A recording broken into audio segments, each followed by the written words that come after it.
Evangelho de Lucas, capítulo 8, versículo 26. Zarparam então para a região dos Gerazenos, que se localiza do outro lado do lago, na fronteira da Galileia. Assim que Jesus desembarcou, foi ao encontro dele um homem daquela cidade, possesso de demônio, que fazia muito tempo não usava roupas, nem habitava em casa alguma, mas vivia nos sepulcros. Ao contemplar Jesus, ele berrou, prostrou-se aos seus pés e exclamou com voz forte: que desejas comigo, Jesus, Filho do Deus Altíssimo? Imploro a ti que não me castigues. Porquanto Jesus ordenara ao espírito imundo que abandonasse o corpo daquele homem, diversas vezes o demônio havia se apoderado dele, mesmo com os pés e as mãos acorrentados e vigiado por guardas, arrebentava as cadeias e os grilhões e era impelido pelo demônio para os lugares desolados. Jesus lhe perguntou: qual é o teu nome? Ao que ele replicou: Legião, pois eram muitos os demônios que tinham invadido aquele homem, e suplicavam a Jesus que não os mandassem para o abismo. Entretanto, uma grande manada de porcos estava pastando naquela colina.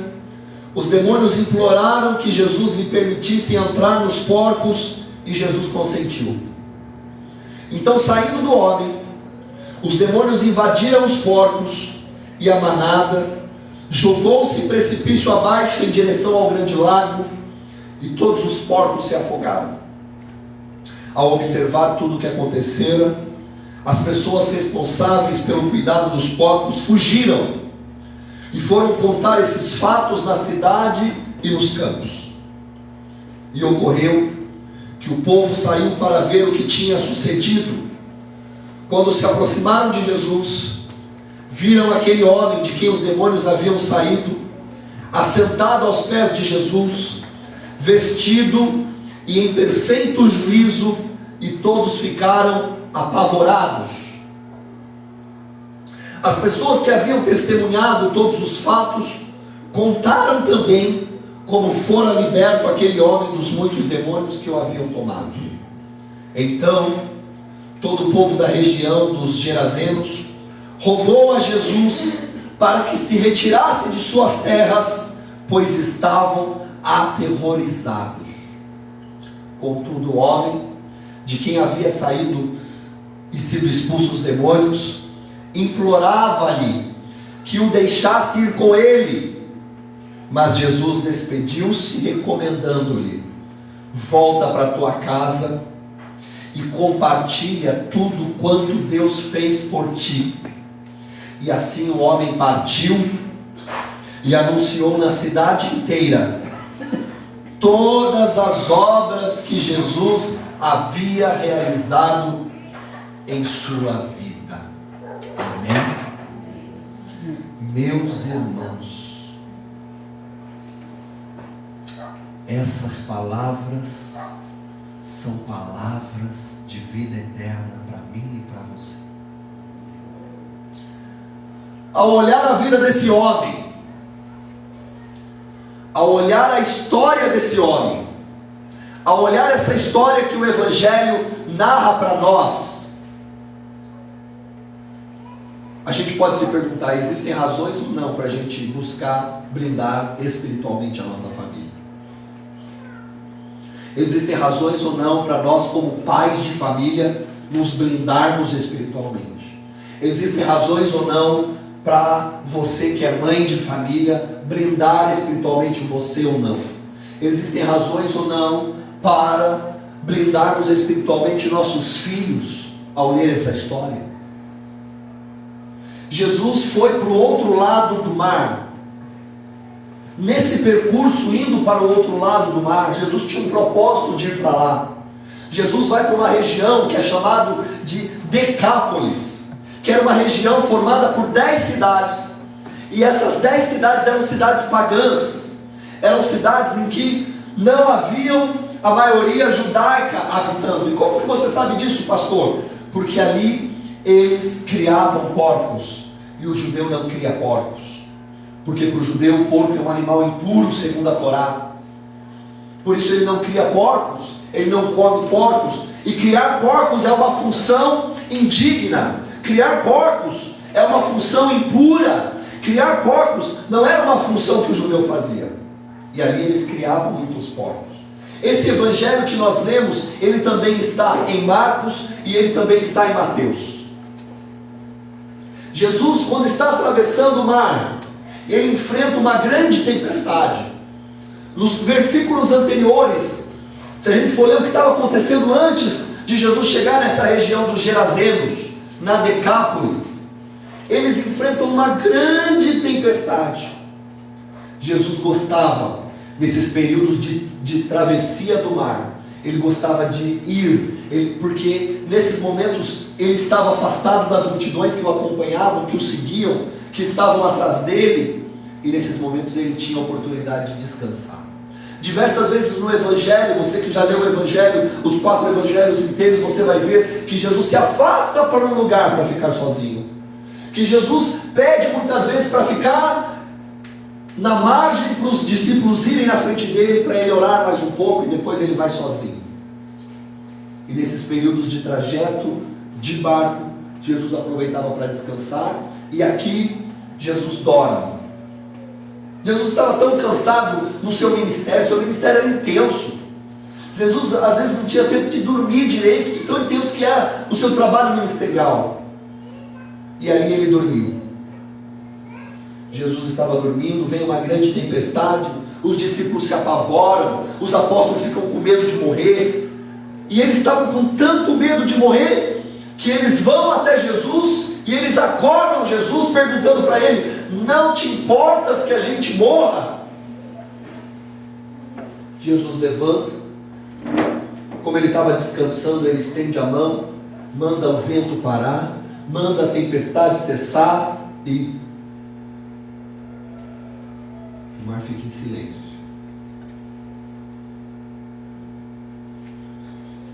Os discípulos começam a perguntar entre si então: quem é esse que até o vento e o mar lhe obedecem? Quem é esse que até o vento e o mar obedecem à voz dele?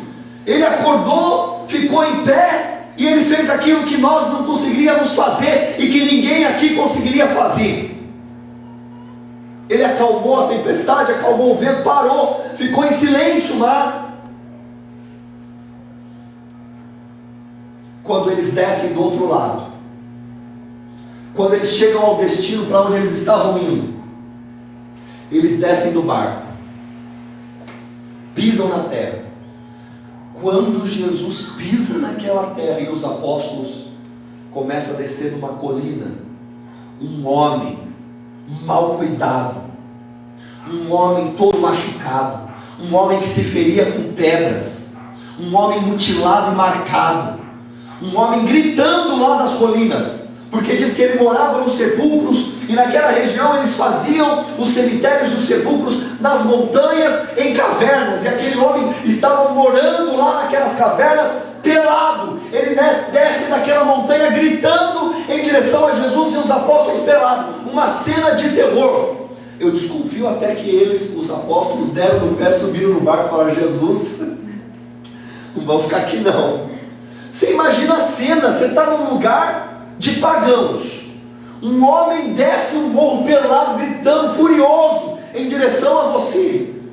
Eu desconfio, o Evangelho não conta, mas eu desconfio que os discípulos subiram no barco e falaram: Jesus, fica você aí, a gente vai ficar daqui olhando o que vai acontecer. Aquele homem cai de joelho diante de Jesus e pergunta para ele: o que você tem comigo? Filho do Deus Altíssimo, não me castigues, tem misericórdia de mim, não me castigues. Filho do Deus Altíssimo. Aquele homem oprimido pelo diabo, ele sabia quem era Jesus, coisa que os discípulos que estavam andando com ele perguntavam: quem é esse que até o vento e o mar lhe obedecem? Quem é esse?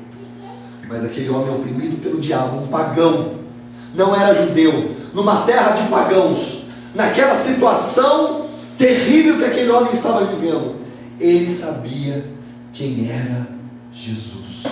Os demônios que estavam nele sabiam quem era Jesus, o Filho do Deus Altíssimo. Quantas vezes também isso acontece na nossa vida? Os pagãos sabem quem é Jesus, e nós que somos discípulos às vezes ficamos perguntando: quem é esse que até o vento e o mar lhe obedecem? Quantas vezes nós que não somos da outra margem do lago, nós que somos um povo de Deus, nós que andamos com o Senhor, nós que somos discípulos do Senhor, quantas e quantas vezes não reconhecemos quem é Jesus na nossa vida e ficamos perguntando: quem é esse que até o vento e o mar lhe obedece? Quem é esse? E às vezes quem está do outro lado da margem, quem não está dentro da igreja, quem está às vezes numa vida oprimida pelo diabo, uma vida ferida, uma vida marcada e machucada, às vezes conseguem reconhecer que Jesus é o Filho de Deus. A Bíblia relata que aquele homem, ele não morava em casa alguma, ele não conseguia mais ter um convívio familiar. Aquele homem estava morando nos sepulcros há tanto tempo, que a roupa dele já tinha rasgado, já tinha gastado, e ninguém conseguia se aproximar daquele homem. Todo mundo tinha medo daquele homem, todo mundo tinha medo. Aquele homem se tornou um personagem mítico naquela cidade. Aquele homem se tornou, em algumas ocasiões, talvez até um espetáculo naquela cidade, porque diz que prendiam aquele homem com grilhões, com algemas nas mãos e nos pés. E era muito comum na região, pessoas que eram atormentadas mentalmente ou atormentadas por demônio, eles prendiam com grilhões e levavam nas praças para servirem de espetáculos, para os outros verem. E a Bíblia relata isso, que prendiam ele com grilhões, e ele arrebentava todos os grilhões, e de novo ele fugia para lugares desolados e lugares desertos. Isso indica que, se o prendiam com grilhões, e ele arrebentava tudo, conseguia soltar as correntes, quebrava tudo, prendiam às vezes ele com guarda, e nem os guardas conseguiam segurá-lo, e ele fugia para um lugar desolado, quer dizer que o tinham levado para um lugar habitado, possivelmente para servir de espetáculo. Sabe o que isso mostra para mim e para você, querido? Que os personagens, primeira coisa, a sociedade moderna gosta dos espetáculos dos personagens míticos. A sociedade moderna, ela gosta de ter personagens míticos. Sabe por quê? Porque personagens míticos, o mito e o medo servem para controlar a sociedade. Quer um exemplo? Quem aqui, quando criança, morria de medo de tomar leite com manga? Minha avó falava para mim, minha mãe me ensinava: tomar leite com manga envenena, você morre na hora. Quem era besta de tomar leite com manga? Mas quem já tomou hoje? Levanta a mão. É gostoso, não é? Mas a gente passou anos e anos com medo de tomar leite com manga. O mito e o medo servem para controlar a sociedade. Sabe como começou essa história? Na época dos escravos, o leite era muito raro e muito caro, e só quem podia beber leite era o dono da fazenda. No entanto, manga tinha em abundância nas fazendas, então os escravos comiam muita manga. Manga eles podiam comer à vontade, mas para eles não tomarem o leite que era e deveria ser exclusivamente da família do fazendeiro, do dono dos escravos e dos seus filhos, da sua família, eles inventaram esse mito e geraram medo: se tomar leite e comer manga, morre, envenenado. E meus irmãos, até alguns anos atrás, eu me lembro da minha infância, entrando na minha adolescência, alguns anos atrás a gente morria de medo de tomar. Olha o poder de um mito, olha o poder de um medo. Oi, filho. Tá onde? Não pode jogar pedra não, tá bom? Não pode. O mito e o medo servem para controlar a sociedade. Outro exemplo. Chinelo, se você deixar o seu chinelo virado em casa, a mãe morre. Você sabe para que era isso? Para você deixar o chinelo arrumado e a casa ficar um pouquinho mais organizada. Você acha que se você deixou o chinelo lá, sua mãe vai morrer como? Só se ela tropeçar, cair e bater a cabeça. Mas o mito e o medo servem para controlar a sociedade. Isso daí é para quê? Porque o chinelo virado, o sapato virado é feio, né? Enfeia a sala. Então, para deixar organizadinho, se deixar virado, vai morrer. Então, deixa eu arrumar aqui, porque vai que acontece, né? Eu vou carregar o peso da culpa da morte da minha mãe, resto da vida, né? Só porque eu deixei o chinelo virado. À meia-noite aparece um lobisomem correndo na rua. Para quê? Para ninguém sair à noite na rua, porque é perigoso. Uma outra história, a mulher vestida de branco que aparece à meia-noite na rua. Mesma coisa. Porque é para as pessoas não saírem à noite, as crianças não quererem sair à noite na rua, porque é perigoso. Então o mito e o medo servem para controlar a sociedade. A loira do banheiro da escola. Meu irmão, qual é a criança que vai ter coragem de sair no meio da sala de aula, atravessar a escola sozinho, entrar num banheiro sozinho, se lá dentro aparece uma loira no banheiro? Qual é a criança que é besta que vai perder a aula, sair da sala de aula para ir lá sozinho? Quem que é besta? Pode fazer xixi na calça, mas sozinho eu não vou, tem a loira do banheiro lá. Aí as crianças não saem da aula. O medo e o mito servem para controlar. O medo e o mito servem para controlar as pessoas, controlar a sociedade. Essa daqui não é muito da nossa região. Esse mito e medo é mais da região nordeste lá. Talvez Dona Marlene conheça. O Papa-Figo. Papa-Figo é de fígado. Existe um homem, um monstro, que ele dá bala para as crianças na rua, para enganar as crianças, depois ele come o fígado da criança. É o Papa-Figo. Para que isso? Para as crianças não ficarem aceitando doce, bala de estranho. O medo e o mito são criados para controlar a sociedade. O homem do saco vai pegar você. Não vai na rua lá que o homem do saco vai passar lá para pegar você. Para quê? Para a criança não ficar na rua, porque é perigoso sumir, perigoso ser atropelado. Então o mito e o medo, eles são criados para controlar a sociedade. E esse personagem aqui, que a Bíblia não conta o nome dele, ele se tornou um personagem de mito e de medo. Agora, a sociedade gosta de buscar gadarenos para si. Porque buscando os gadarenos endemoniados, ela utiliza para transferir as trevas que habitam dentro de nós para o gadareno.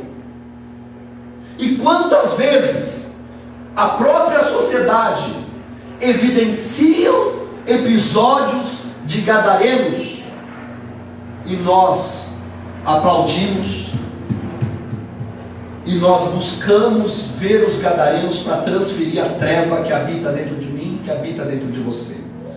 Exemplos de gadarenos, aquele episódio dos Nardones que jogaram a menina lá do prédio. Uma história horrível. Possivelmente estavam endemoniados mesmo. O que a mídia faz? Fica passando e passando e passando, e a sociedade inteira fica vendo aquilo, falando que eles são monstros. Simplesmente para transferir o monstro que tem dentro de mim para o outro. Simplesmente para transferir o pecado que tem dentro de mim para o outro. Não, eu não tenho esse pecado, é o outro que tem. É aquele gadareno que tem. Eu não tenho as trevas que aquele tem, mas eu tenho outras. Mas é muito mais fácil e muito mais simples num processo psicológico de transferência. Eu transferi o monstro que tem dentro de mim para o outro. Eu transferi a treva que tem dentro de mim para o outro. Aquele episódio da Suzane Richthofen lá, que matou os pais junto com um namoradinho, está presa até hoje. E a mídia foi, e usou, e explorou. Acabou aquilo. Acontece um outro episódio, a mídia vai, explora, explora, explora. E acontece outro, e a mídia vai, explora, explora, explora. E sempre quando acontece outro, a mídia explora, explora, explora. E a gente assiste, assiste, assiste. Mas num processo de transferência das trevas que habitam dentro de mim para o outro. Muitas vezes do mal que habita dentro de mim eu transfiro para o outro. Eu não sou igual àquele. Aquele é gadareno, eu não estou. Num processo de que às vezes a gente transfere a treva que está dentro de nós para longe de nós. Está aqui dentro, mas eu transfiro para longe. O que eles faziam aqui? Não, o gadareno está onde? O gadareno está lá no sepulcro. O gadareno está na outra margem do lago. O gadareno está onde? O gadareno está na prisão. O gadareno está nas comunidades pobres. O gadareno está onde? O gadareno está nas periferias da cidade. O gadareno está onde? O gadareno está lá na boca de fumo. O gadareno nunca está dentro de mim. O gadareno sempre está no outro. O gadareno sempre está do outro lado. O gadareno está longe. O gadareno está no monstro. O gadareno está no mito.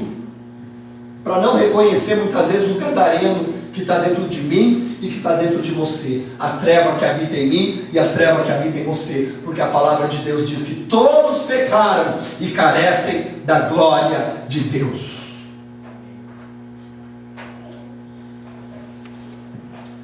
Jesus, num momento, pergunta para aquele homem: quem é você?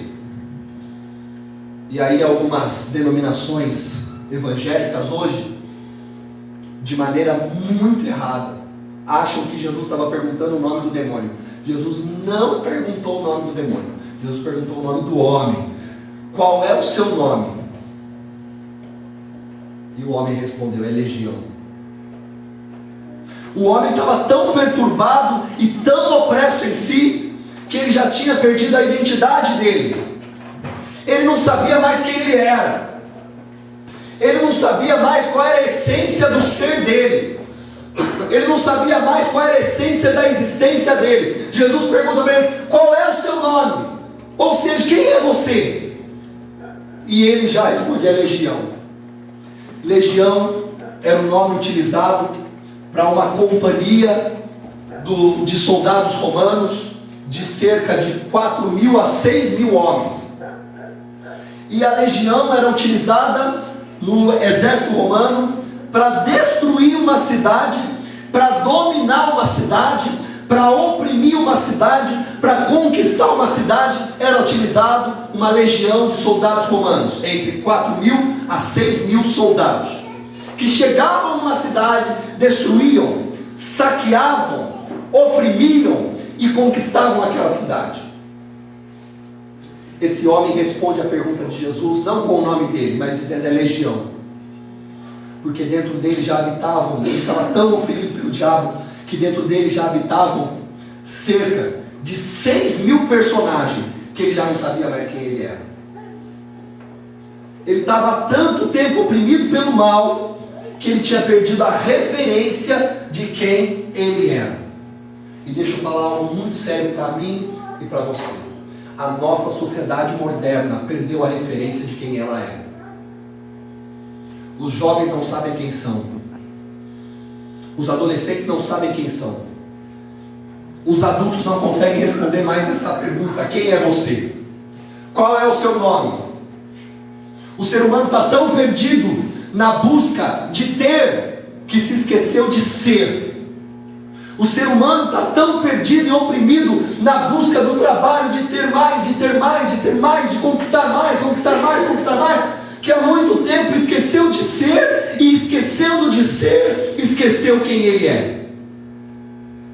Esquecendo de ser, esqueceu a sua personalidade. Esquecendo de ser, ele não sabe mais quem ele é.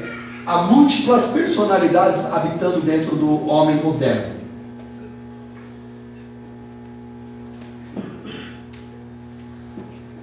Jesus, o Salvador, ele atravessa o mar, ele enfrenta uma tempestade por causa de um homem, e ele faria o mesmo por você. Jesus atravessa aquele lago e vai para o outro lado, enfrenta uma tempestade só por causa de um homem. Eu imagino os discípulos na hora que desceram do barco, viram aquela manada de porcos, aquela porcalhada, viram o homem descendo, gritando pelado aquele morro, subiram assustados no barco de novo, falaram: estamos no lugar errado, na hora errada, vamos embora. Jesus, se você quer ficar aí, fica, mas nós vamos embora, estamos no lugar errado. Se isso aconteceu, possivelmente Jesus virou para eles e falou: nós não estamos no lugar errado, eu vim aqui por causa de um homem, porque eu quero alcançar ele, eu quero me encontrar com ele. Meu querido, aquele homem se encontra com Jesus naquela manhã, e a vida dele é totalmente transformada, a vida dele é totalmente mudada, a vida dele é totalmente transformada. Os demônios pedem para Jesus: não nos mande para o abismo. O abismo em Apocalipse é um lugar como se fosse um abismo sem fundo, sem fim, aonde os demônios serão lançados. Eles pedem para Jesus, usando essa figura e essa palavra que aparece em Apocalipse, pedindo para Jesus: não nos mande para o abismo. Nem lá o demônio quer entrar, nem lá o demônio quer ficar. Nos mande para aquela manada de porcos. Estava ali cerca de 2.000 porcos, era muito porco. Os demônios saem daquele homem e entram nos porcos. Os porcos ficam tão desesperados e fora de si, que eles começam a se jogar do penhasco no lago. Eu não sei se você sabe, mas porco sabe nadar.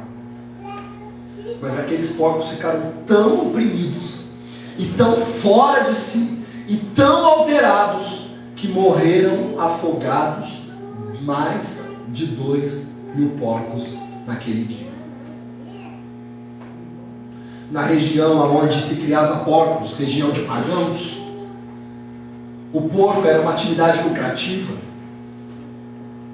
As pessoas como que investiam dinheiro em porcos e contratavam pessoas terceirizadas para cuidar dos porcos.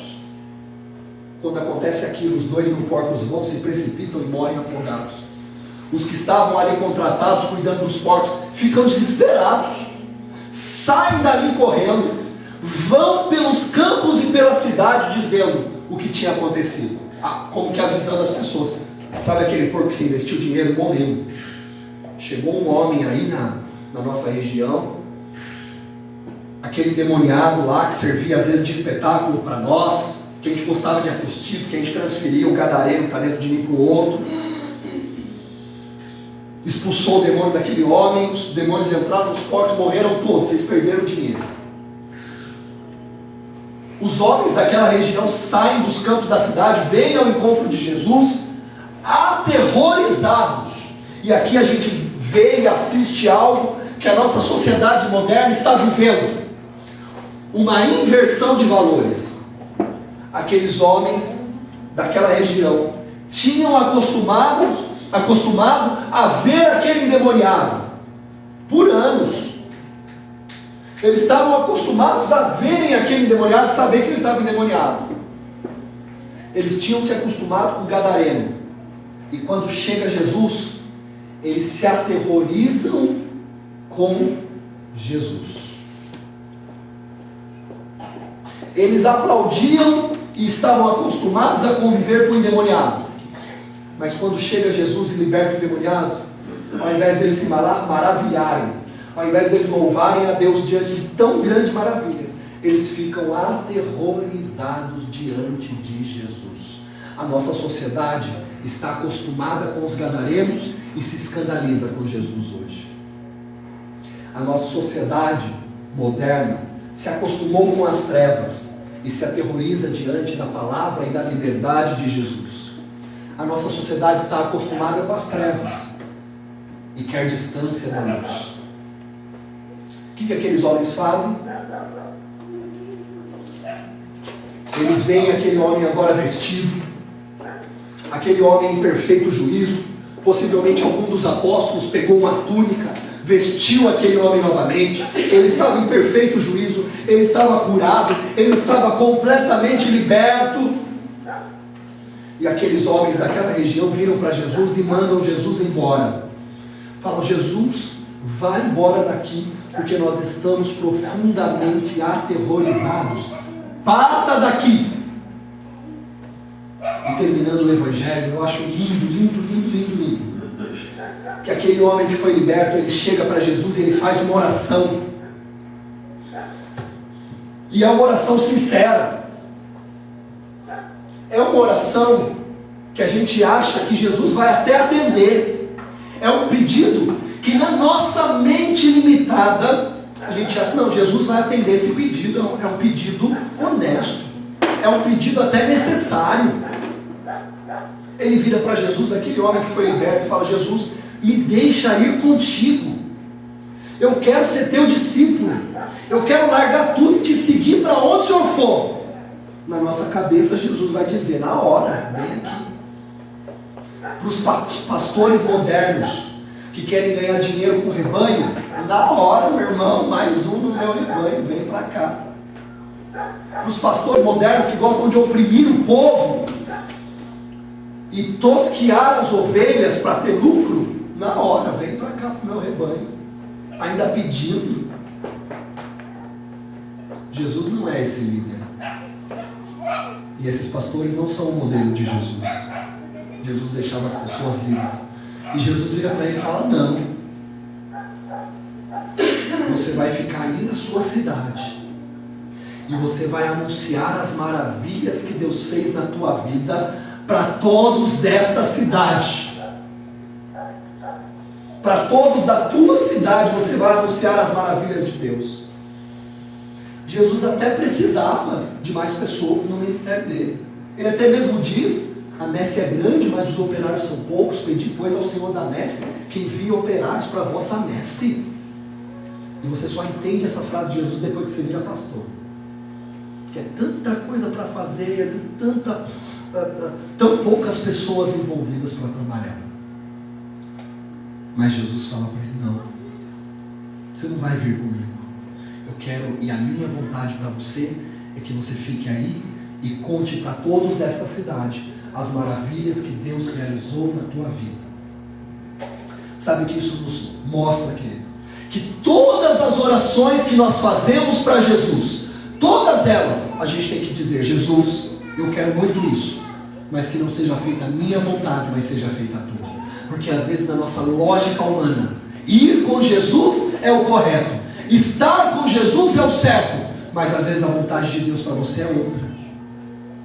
Às vezes a direção que Deus quer para você é outra. Então você tem que sempre falar: Jesus, eu quero muito isso, quero ir contigo, mas que não seja feita a minha vontade, assim a tua. E naquele caso tem um outro ensinamento. Deus quer que você fique aonde você está. O que isso quer dizer? Lá no seu trabalho, você vai anunciar as maravilhas de Deus. Aonde você está? Na cidade que você está morando, você vai anunciar as maravilhas de Deus. No bairro que você está morando, você vai anunciar e ser testemunha das maravilhas de Deus. Com os vizinhos que você tem na sua casa, você vai anunciar as maravilhas de Deus. No seu trabalho, no seu estudo, você vai ser testemunha da maravilha de Deus e você vai contar para todos as maravilhas que Deus fez na tua vida. A vontade de Deus é que você seja luz aonde você está. Amém? Deus tem um destino, Deus tem uma vontade, Deus tem uma vocação para você, Deus tem um chamado para você, Deus tem um ministério para você, seja ele qual for. Talvez o ministério de Jesus para você vai ser: pastor, eu vou ajudar a limpar a capela, pastor, eu vou ajudar a preparar o café, pastor, eu vou ajudar a evangelizar e a distribuir os boletins da igreja aqui no bairro, divulgando as mensagens, divulgando os eventos. Eu vou ajudar a preparar e arrumar, fazer pipoca no cinema na comunidade uma vez por mês. Eu vou ajudar no bazar. Eu vou ajudar na construção. Eu vou ajudar na onde precisar, no som, nas câmeras, no data show. Vou ajudar cuidando das crianças. Serviço é o que não falta na obra de Deus. E diga para Jesus: Jesus, eu quero te seguir e eu quero fazer a tua vontade. E eu quero terminar dizendo: todas as pessoas que encontraram com Jesus foram transformadas. E aí começaram a transformar os outros. Nós não podemos parar a transformação de Jesus em nós. Nós não podemos ser transformados e pararmos a transformação de Jesus em mim.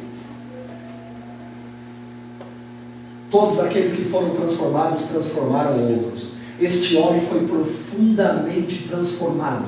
E ele então é enviado por Jesus para transformar outros. Você foi transformado um dia por Jesus. Você teve a sua vida mudada. Você teve a sua vida transformada. E é para transformar outros. Fazer discípulos. Transformar outras pessoas. Transformar outras vidas. Nós não somos transformados para nós mesmos. Nós somos transformados para transformar o outro. Nós somos mudados. Deus muda a nossa vida para que através da nossa vida outras vidas também sejam mudadas.